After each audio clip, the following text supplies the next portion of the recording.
आपको किसी ने ठग लिया है तो कबीर साहब कहते हैं उस ठग को तुम मत ठगना, और ठग बनना भी नहीं चाहिए।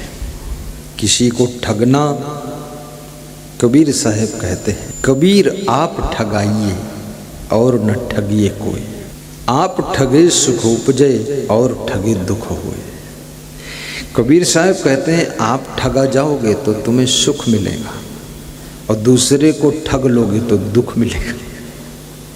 इसलिए जितने लोग दूसरों को ठगते हैं ना वो सब दुखी रहते हैं, और जो लोग ठगा जाते हैं वे फिर सुखी हो जाते हैं।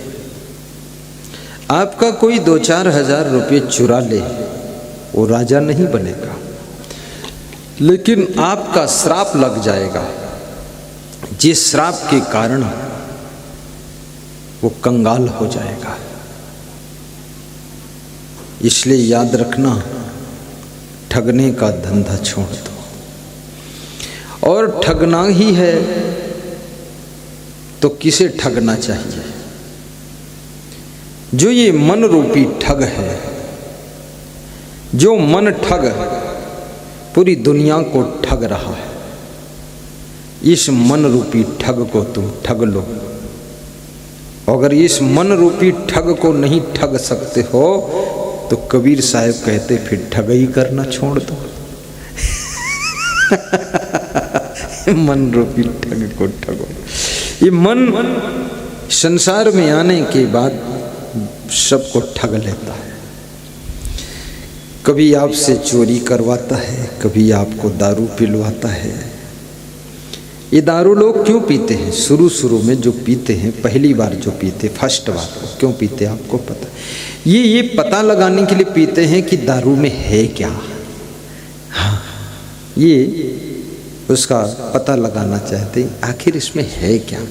और एक बार पता लगाने जाते हैं, जैसे कोई नमक कुएं में डुबकी लगाए पता लगाने के लिए कुआं कितना गहरा है, तो अंदर जाते जाते वो नमक घुल जाएगा, वो तो वापस लौटेगा ही नहीं।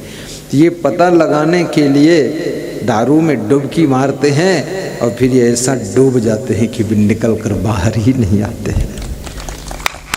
ये मन रूपी ठग कभी इनको दारू के माध्यम से ठगता है, शराबी बनाकर ठग लेता है। कभी आपको जुआरी बनाकर ठगता है। लोग जुआरी कैसे बन जाते हैं? जो जुआ खेलते, सट्टा लगाते हैं, वो ये सोचते हैं कि भाग्य को आजमा कर देखूं पहली बार। वो सोचते हैं हो सकता एक बार खेलूं, एक बार दांव लगाऊं, एक बार सट्टा लगाऊं और ऐसी किस्मत जगे एक ही बार में 10 लाख मिल जाए तो नाकाम हो गया।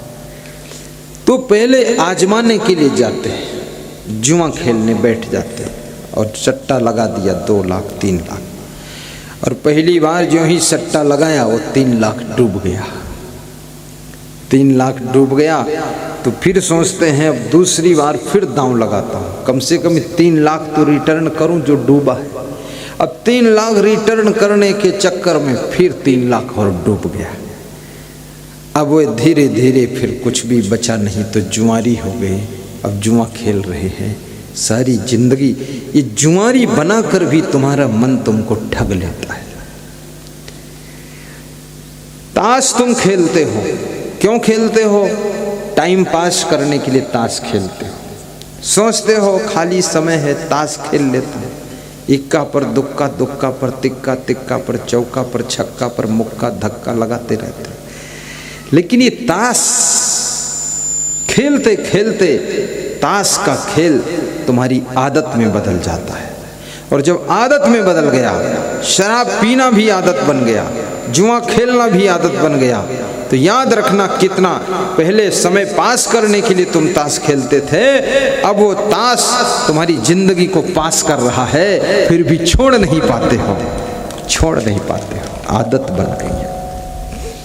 ये सब लड़कियां यहाँ बैठ जाएं, बैठो, ए बेटी इधर देखो, इधर बैठो, इधर आ जाओ, आ जाओ, दिकरी दिकरी पीछे मुड़ो, पीछे मुड़ो, मुड़ जाओ, मुड़ जाओ, चलो तुम कहाँ जा रहे हो, आ जाओ। तो ये मन रूपी ठग कभी कभी तुमको व्यभिचार में फंसा करके तुम्हें ठग लेता है। तुम महान बनना चाहते थे, लेकिन इस मन ठग के चक्कर में पड़ करके तुम शैतान बन गए। कभी कभी ये मन रूपी ठग तुमको चोर बनाकर ठगता है, तुमसे चोरी कराता है, और मन समझाता है कि थोड़ा चोरी कर लो, क्या हर्ज है, क्या फर्क है, इनके पास बहुत ज़्यादा पैसे हैं, 2-4 हज़ार चुरा भी लो तो फर्क क्या पड़ता है। ये मन रूपी ठग तुमको तरह तरह से समझा करके ठग लेता है। कभी कभी ये तुमसे झूठ बोलवाता है कि झूठ बोल दो। झूठ तो बहुत लोग बोलता है।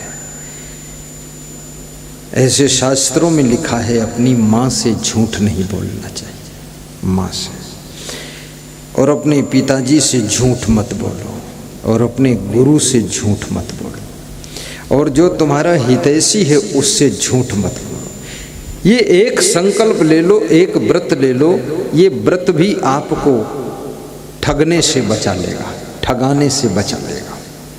कि माँ से झूठ जो बेटी नहीं बोलती है वो बेटी गलती नहीं कर पाएगी, क्योंकि गलती करने से पहले उसको याद आ जाएगा कि मेरा व्रत है कि माँ से सच बोलूँगी तो मेरी गलती माँ जान जाएगी तो क्या होगा। ऐसा सोच करके वो गलती से ब्रेक लग जाएगा। मैं पिताजी से झूठ नहीं बोलूँगा, ऐसा मेरा संकल्प है, व्रत है, तो मैं गलती करूँगा तो पिताजी जब पूछेंगे तो सच बताऊँगा तो मैं पकड़ा जाऊँगा, इसलिए गलती नहीं करूँगा। सत्य में वो शक्ति है तो मैं गलती से रोकता है, गलती से बचाता है। गुरु जी से झूठ नहीं बोलूँगा, ऐसा मेरा व्रत है, तो गुरु जी जब पूछेंगे तो मैं सच बताऊँगा तो गुरु जी जान जाएंगे, गुरु जी पकड़ लेंगे तो मेरी इज्जत का क्या होगा, इसलिए गलत काम नहीं करूँगा। ये एक सत्य का व्रत यही आपको महान बना देगा। तुम ये व्रत ले लो, अपनी पत्नी के साथ जो 7 फेरे घूमते हो, 7 फेरे के बाद एक 8वां फेरा घूम दो। वो फेरा है कि अपनी पत्नी से झूठ नहीं बोलूँगा, और पत्नी भी व्रत ले ले, 8वां फेरा घूमे जब कि अपने पति से झूठ नहीं बोलूँगे, तो वो पति पत्नी जानते कौन हो जाएंगे।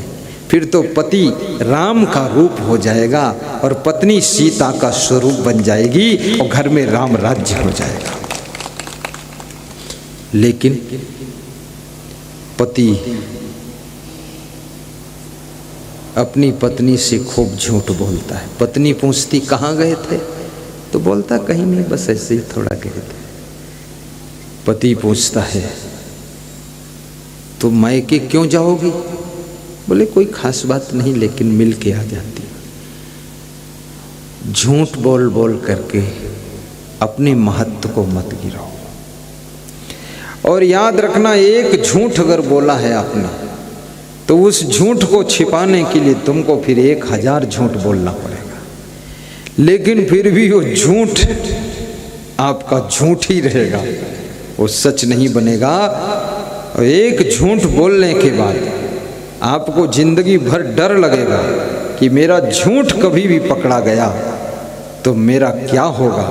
और सत्य अगर बोला है आपने तो एक सत्य एक बार बोलने के बाद दोबारा उसके लिए कुछ बोलने की जरूरत नहीं है, क्योंकि सत्य एक बार में ही बहुत वजन होता है, और झूठ 1000 बार बोलो फिर भी वो उड़ जाता है, उसके दम नहीं होती है।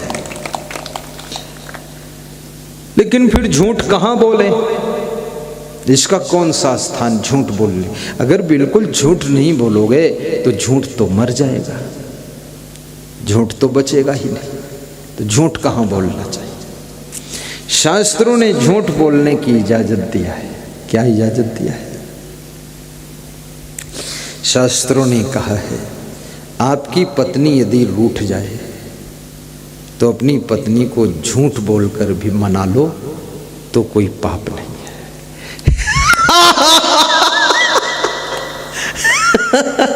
ये कितनी अच्छी बात। अब ये सब पत्नियां बैठी हैं, सब जान गई कि भैया गुरुजी ने सिखा दिया झूठ बोलो, पत्नी को मनाओ। लेकिन रूठ गई है तब झूठ बोलो। फिर बोलो कि तू मेरी जान है, तेरे बिना मैं जिंदा नहीं रहूँगा, मैं मर जाऊँगा। बस ऐसा बोल बोल के उसको खुश करके ले आओ घर में। रूठी हुई पत्नी को मना लो, ये भी बहुत बुद्धिमानी का काम है। क्योंकि उस पत्नी को तुम यदि छोड़ दोगे और दूसरी पत्नी लाओगे तो दूसरी भी उसी मॉडल की मिलने वाली है, कोई नया मॉडल नहीं मिलेगा, सब वही मॉडल है। आपका पति रूठ जाए तो कहते हैं आपका पति रूठ जाए तो रो रो कर उसको मना लो, क्योंकि एक पति के साथ अगर जीवन निभाया है तो आपका सिंदूर भी चमकता है, आपकी जिंदगी का नूर भी चमकता है और हजारों कोस दूर तक तुम्हारा सम्मान भी चमकता है। इसलिए आपका पति कभी रूठ जाए तो उसके लिए रोना भी पड़े तो रो करके भी उसको मना लीजिए। और स्त्रियों के पास में सबसे बड़ा अस्त्र शस्त्र होता है रोना। ये रो देती हैं, इनका पति बस पिघल जाता है कि चलो ठीक है, हर हर गंगे, ऐसा हो जाता है। रोना भी बुरा नहीं है, रो कर भी मना लो। रिश्ते टूट रहे हों तो रिश्तों को रो रो कर भी जोड़ लीजिए, और आपके प्रेमी छूट रहे हों तो उनको समझा करके पकड़ लीजिए, क्योंकि दुनिया में रिश्तों का जुड़ना कठिन है। कितने लोग विवाह करना चाहते हैं, उनका विवाह ही नहीं होता है। कितने लोग गुरु ढूंढ रहे हैं, उनको गुरु ही नहीं मिलता है। कितने लोग चेला ढूंढ रहे हैं, उनको चेला भी नहीं मिलता है। और कितने लोग पुत्र लाभ चाहते हैं, उनके पुत्र पैदा ही नहीं होता है। पुत्र तो पुत्र है, कोई चूहा भी नहीं पैदा हो रहा है। बहुत बड़ी तमन्ना थी कि बाप बनूंगा, मेरा बेटा मुझे जब कहेगा पापा जी तो कितना अच्छा लगेगा। वो कोई ऐसा पापी पैदा ही नहीं हुआ जो तुम्हें पापा कहे। कौन पैदा होगा तुम्हारे द्वारा? कोई पुण्य नहीं किया, कोई पुण्य नहीं, न दान किया, न पुण्य किया, न सत्संग सुना, न किसी महान पुरुष को नमस्कार किया, न माता पिता का सम्मान किया। सभी पुण्य क्षीण हो गए। माता पिता को दुख देने से भी पुण्य क्षीण होते, सास ससुर को दुख देने से पुण्य क्षीण होते, पत्नी को दुख देने से पुण्य क्षीण होते, पति को पीड़ा पहुंचाने से पुण्य क्षीण होते, भाई के साथ बेईमानी करने से पुण्य क्षीण होते हैं, अपनी बेटी को कष्ट देने से पुण्य क्षीण होते हैं। और याद रखना, गंदगी फैलाने से पुण्य क्षीण होते हैं, और किसी की निंदा बुराई चुगली चाई करने से भी पुण्य क्षीण होते हैं, और सत्संग न सुनने से भी पुण्य कम हो जाते हैं। इसलिए याद रखना, अपने घर के लोगों के साथ में भी कोई ऐसा व्यवहार मत करो कि उनको दुख हो, ताकि तुम्हारे पुण्य बढ़ते जाएं और पुण्य प्रबल हो जाएंगे, तब तुम्हें पुत्र रत्न की प्राप्ति हो जाए। जिसका मन चंचल है वो संसार के माया नगर में लुट जाता है। जिसकी इंद्रियां बस में नहीं है वो माया नगर में लूटा जाता है। और ये माया नगर मन माया तो एक है, माया मन ही समाये, तीन लोक संशय पड़ा, काहे कहूँ समझाए। ये मन ही माया का रूप है, माया कोई बहुत अलग नहीं है। तुम्हारा मन माया का जाल बिछाता है, और इस मन के बिछाए हुए माया के जाल में तुम फंस जाते हो। कभी कभी ये नशा का रूप लेकर ये माया का जाल बिछा देता है, नशा में फंसते हो। नशा कभी कभी ये आपसे चोरी का जाल बिछाता है, चोरी करवाता है। चोरी करने से कोई सुख मिलने वाला नहीं। जिन्होंने राजनीति में चोरी किया वे भी दुखी है, जिन्होंने बिजनेस में चोरी किया वो भी दुखी है। याद रखना, कितना ही धन हो फिर भी तुम सुखी नहीं हो सकते हो, क्योंकि धन में सुख नहीं है। इस बात को याद रखना। रावण के पास में सोने की लंका थी, आपके पास में तो सोने के कुंडल हैं, सोने की अंगूठी है, केवल सोने का गले में हार है, और उससे तुम सुख पाना चाहते हो। जिसके पास सोने की लंका थी, सोने की दीवार है, सोने की कुर्सी, सोने की टेबल, सोने का बेड है, सोने की थाली है, इसमें कहीं सुख मिलता है। लेकिन सुख मिले ना मिले फिर भी सोने का हार पहनो, मैं छूट देता हूँ। सोने की कुंडल पहन लो, मैं कहता हूँ पहनो। सोने का नाक में फूल पहन लो, नाक में नथुनी पहन लो, कड़ा छड़ा झांझड़ा हथकड़ा बंद कड़ा खुला कड़ा सब पहनो। चांदी पहनो, सोना पहनो, सोना लई जा रहे, चांदी दई जा रहे, लोहा कबाड़ खाने में जा रहे खूब पहनो, कोई बुरा नहीं। आखिर ये सोना पहनोगे नहीं, चांदी पहनोगे नहीं तो इसका क्या होगा, किस काम आएगा? और सोना चांदी दान भी कर दो। कहीं मंदिर बन रहा हो, एक एक तोला 10-10 तोला चांदी सोना दान कर दो मंदिर के लिए, मंदिर तैयार हो जाए, आश्रम तैयार हो जाए। मैं मध्य प्रदेश में कार्यक्रम कर रहा था, कार्यक्रम समाप्त हुआ, एक माता जी आई और वो व्यास गादी के पास बैठ गए, उधर जमीन में बैठ गए। जब कार्यक्रम समाप्त हुआ, हजारों माताओं की लाइन लगी थी, हजारों पुरुष सब अपना अपना भेंट चढ़ा रहे थे। तो संतों ने कहा, अरे इधर मत बैठो माता जी, इधर क्यों बैठी हो? बोले बस आधा मिनट। बैठ करके उसने अपने पैर की अंगुली से एक बिछिया निकाला, बिछिया होती अंगुली में जो पहनती स्त्रियाँ, चांदी की बिछिया थी, निकाल कर व्यास गादी पर दान कर दिया। तो हमने कहा बिछिया क्यों दान करते हो?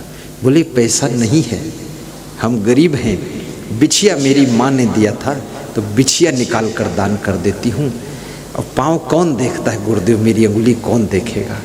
तो मैंने कहा तुम्हारा पति पूछेगा बिछिया कहाँ?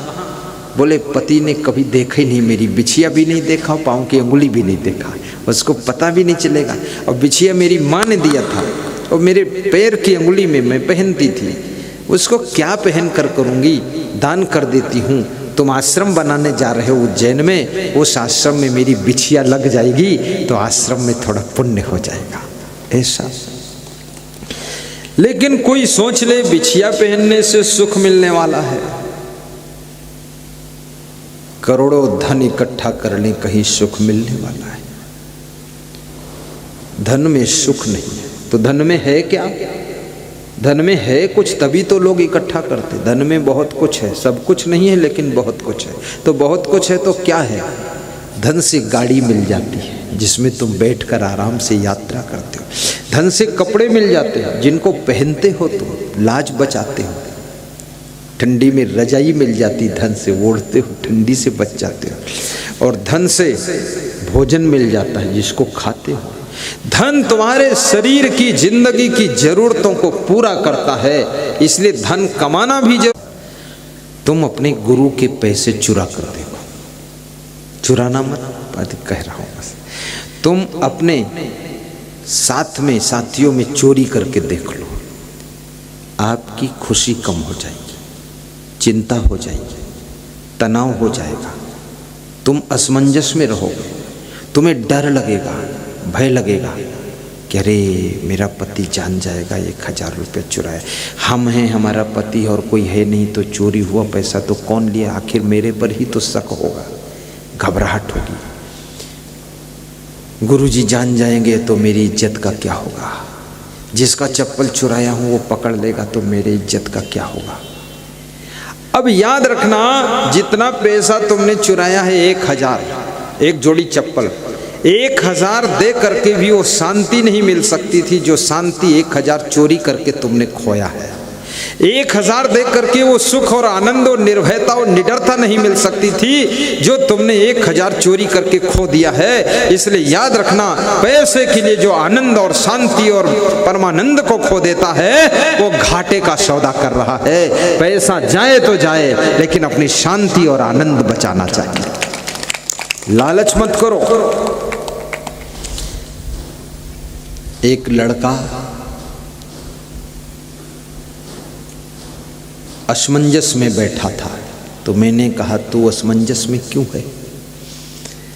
तो उसने कहा असमंजस में इसलिए हूं कि मैंने चोरी किया है। तो तूने क्या चोरी किया है? बोले हमने जो है कल सत्संग में आया था तो यहाँ से किसी का चप्पल चुरा कर ले गया। तो मैंने कहा तो असमंजस क्या, जब चप्पल तू लाया है आज पहन कर? बोले नहीं, आज फिर नंगे पाँव आया हूँ, आज दूसरा चप्पल चुरा कर ले जाऊंगा। मैंने कहा चप्पल इतना तो करेगा क्या घर में इकट्ठा करके? बोले मैं अकेले चोरी करके ले जाता हूँ, मेरी मम्मी भी पहनती है चोरी के चप्पल, पापा भी पहनता है, भाई भी पहनता है, चाची भी पहनती है, चाचा भी पहनता है। चुट्टा अकेले हूँ, पाप अकेले करता हूँ, बाप भी पाप का फल लेता है थोड़ा। तो मैंने कहा तो तू उलझन में क्यों है? बोले उलझन में इसलिए हूँ, कल जिसका चप्पल चुराया हूँ देख लिया होगा तो आज पीटेगा वो, और आज फिर चुराऊंगा कोई पकड़ लेगा तो पीटेगा। अब कल जो चुराया है उसका डर आज भी है, आज जो चुराने वाला है उसका डर अभी है, अभी चुराया नहीं आज वाला चप्पल। ये गलत काम सोचने से भी अंदर डर घबराहट पैदा हो जाता है, शांति नष्ट हो जाती है। तो गलत काम करने के बाद कितना आपको डर लगेगा सोचिए। इसलिए मैं निवेदन करूंगा, जो लोग निर्भयता की जिंदगी जीना चाहते हैं, सुख शांति से जिंदगी जीना चाहते हैं, वे गलतियां करना छोड़ दें। वो तो वैसा ही हुआ तू मत हो अयान, वही निर्गुणिया तय गुणवंता मत ये कई में शान। दुनिया बिगड़ जाए तो बिगड़ जाए, पर तुम मत बिगड़ना। अगर तुम नहीं बिगड़ोगे तो तुम्हारा आनंद तुम्हारे साथ में रहेगा और तुम खुश रहोगे।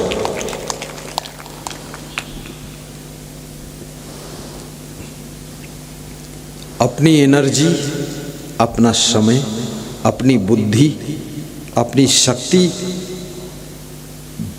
व्यर्थ के कार्यों में खर्च मत करो। व्यर्थ के कार्यों में खर्च मत करो। याद रखना, प्रपंच में अपनी वाणी को खर्च मत करो।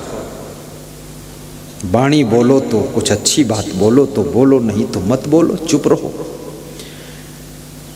देखो तो किसी अच्छी चीज का दर्शन करो, गलत देखना है तो मत देखो तो ही ठीक है। सुनो तो अच्छी बातें सुनो, अन्यथा मत सुनो। कर्म करो तो सत्कर्म करो, अन्यथा दुष्कर्म करना है तो मत करो। और यात्रा करो तो किसी पवित्र मंजिल की ओर करो। गलत राह पर चलना है तो इससे बेहतर है ना चलो तुम। और ये भी याद रखना, सोचना है तो अच्छी बात सोचो, अन्यथा सोचो ही मत, चुप बैठो। सोचने से भी सुख दुख का कनेक्शन है। तुम जब गलत बात सोचते हो, जैसा भी सोचते हो वैसा तुम्हारे चेहरे पर भाव भंगिमा